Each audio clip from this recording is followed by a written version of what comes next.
This is a silent place, a peaceful place.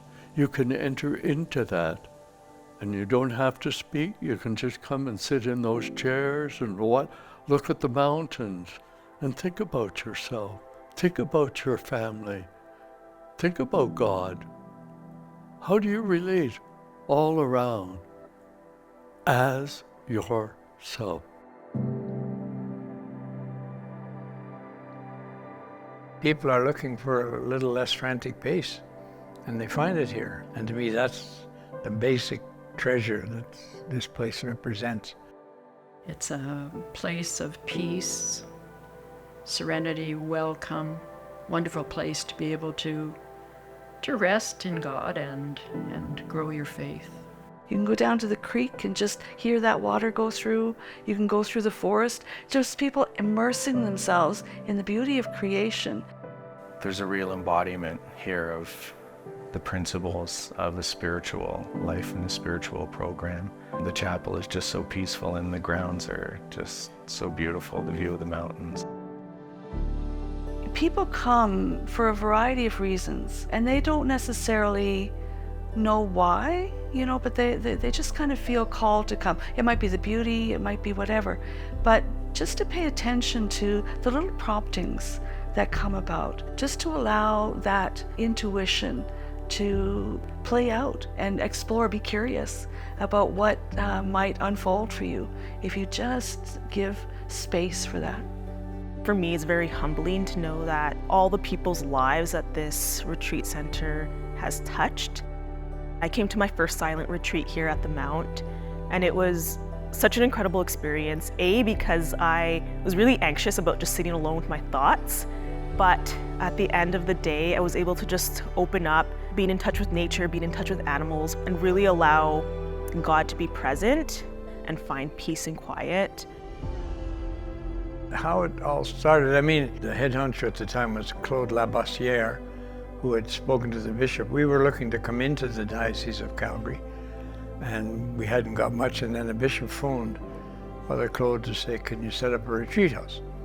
Tim Gilker was free to do it, and he and Claude and 3 or 4 of our brothers. He pretty well gave it to us, and that was in 1949.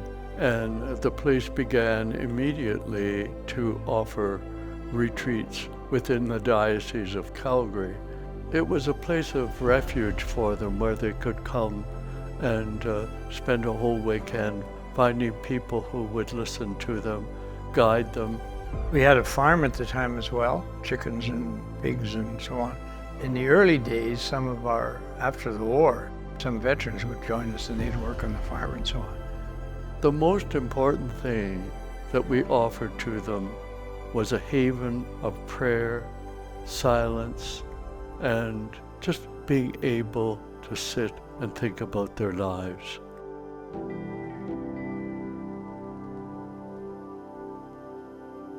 A retreat is an opportunity to allow yourself the freedom to be able to hear that still small voice inside. It's that voice of God that is always present, but we need to make space and time to be able to really contemplate that. Mount St. Francis is a sacred space that allows people to be able to encounter the living God, to simply come and be who they are, created in the image and likeness of God before that same loving God. The place is really given over to the Franciscan spirituality, which is the spirituality of childlikeness, where we don't have to prove ourselves. We don't have to be this or that or the other thing. We want to be able to open the door to anyone who rings the bell, to greet them and to really, really accept them in the state that they are in. Coming out here into the mountain, seeing the friars and spending time with them and doing Mass with them, you really start to see that sense of fraternity that really draws people into Franciscan spirituality. So I think that for me, that's one of the biggest senses I get here, is that sense of belonging and welcome. Whomever you are, you're welcome, and whomever you are, the friars want to be friends with you too. So I think that's one of the beautiful things of coming here. We do a lot of work with people in recovery, and one of the things that they really crave is acceptance. You know, that they're seen as people. And I think that is really what characterizes the Mount. There is a sense of hospitality and welcome for, it doesn't matter who you are. You are all treated as if you were a guest of God, a guest of Christ. In my time being here, the best things I get to do is just to simply listen to people, you know, share their stories and their hearts. And a lot of people will share things in my company that they've never shared with anybody else. And so there's a freedom from just sharing openly and honestly.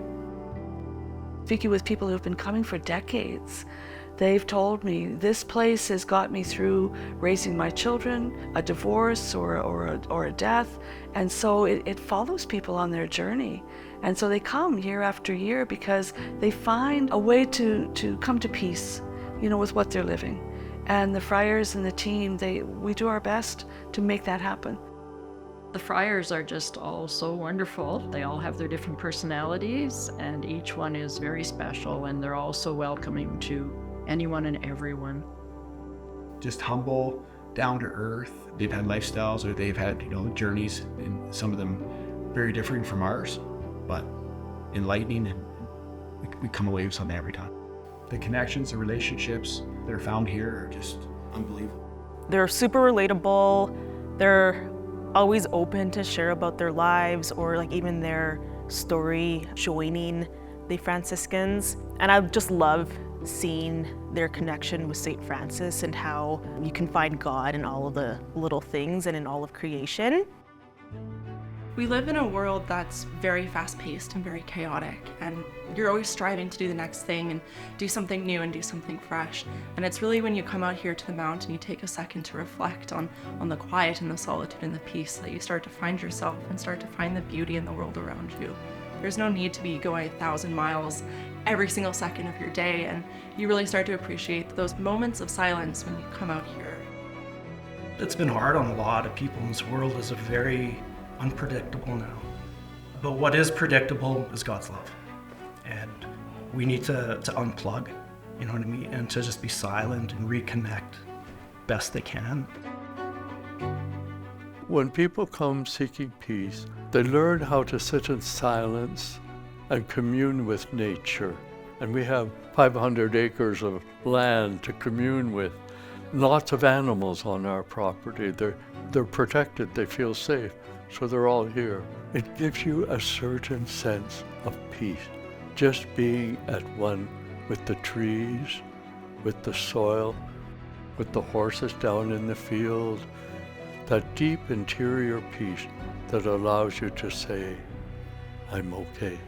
I am glad to be who I am. For anyone that walks through the door, it's a place of welcome and hospitality.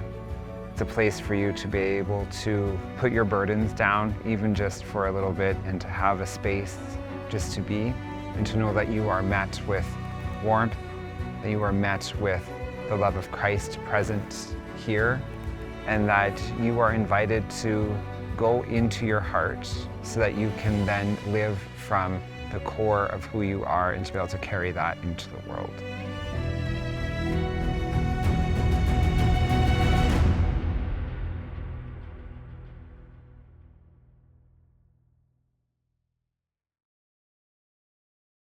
Hi there, I'm Cochrane Mayor Jeff Janung. I'm sorry I couldn't be there in person today to help celebrate this significant milestone of the Franciscan lands celebrating your 75th anniversary.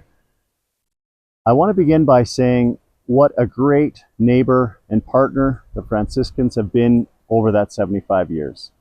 You have played such an enormous role in impacting our community in such a positive way, whether it be the significant contribution and donation of the cemetery lands, which we currently are taking great opportunity and benefit from, or the more recent partnering in collaboration with Bike Cochrane in allowing access to your lands for many Cochranites to enjoy on their bikes, walking, or sitting like I am today in this special spot actually on your lands. And I want to share a personal story. And some of you maybe have heard this before, but I think it bears repeating. This particular spot is of significance to me. It helped me navigate and get through COVID.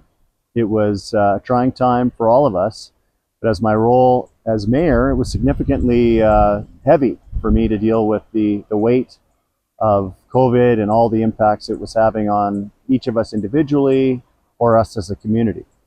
So I found great solace in coming here and sitting in this very spot up here in the trees on this little stump, sometimes in the middle of the night, to just sit and reflect and have some quiet time. So if this land and you as neighbors have had that impact on me personally, I could only imagine how many lives you've touched in the 75 years you've spent in this region and in this area. So I want to just say thank you for everything you've done, for everything you're going to do, and congratulations on your 75th anniversary.